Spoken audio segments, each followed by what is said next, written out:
अस्सलामु अलैकुम वरहमतुल्लाहि वबरकातुहू।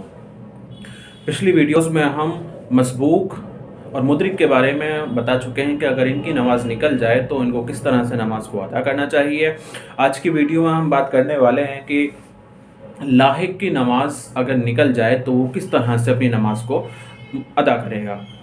देखिए, लाहिक की जो नमाज़ निकलती है वो इस तरह से निकलती है कि वो पहले नमाज में इमाम साहब के साथ शरीक होते हैं और फिर किसी वजह से उसके बाद उनकी नमाज़ निकलती हैं। वो वजह क्या हो सकती हैं?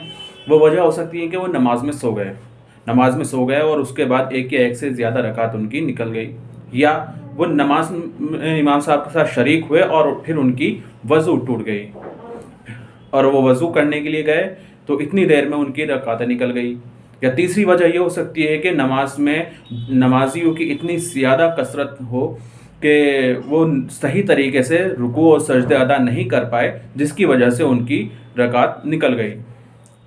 अब जैसे कोई शख्स 4 रकात वाली नमाज में इमाम साहब के साथ शरीक हुआ और उसकी एक रकात पूरी होने के बाद वज़ू टूट गई। अब वो वज़ू करने के लिए गया,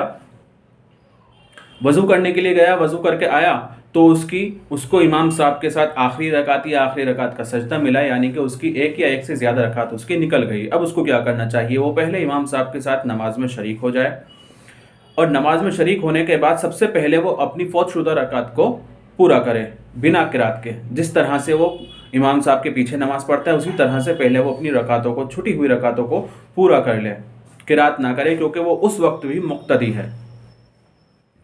उन रकात को पूरा करने के बाद अगर वो इमाम साहब उसको मिल जाते हैं नमाज में तो वो इमाम साहब के साथ शरीक हो जाए नमाज में, और अगर वो इमाम साहब उसको नहीं मिलते नमाज में तो फिर वो बाकी रकात भी इसी तरह से अपनी मुकम्मल करे, पूरी करे, जिस तरह से इमाम साहब के पीछे नमाज को पूरा करते हैं, यानी कि किरात बिल्कुल ना करे, सिर्फ रुकू सजदे और कायदे में के जो अरकान हैं उनको मुकम्मल तौर पर पूरा करे। इस दौरान अगर कोई सहू हो जाता है तो उसके लिए भी उसको सजदा सहू करने की ज़रूरत नहीं है, क्योंकि सजदा सहू जो है वो इमाम साहब के ऊपर वाजिब होता है, मुक्तदी के ऊपर वाजिब नहीं होता। मुक्तदी को सिर्फ इमाम साहब को फॉलो करना होता है।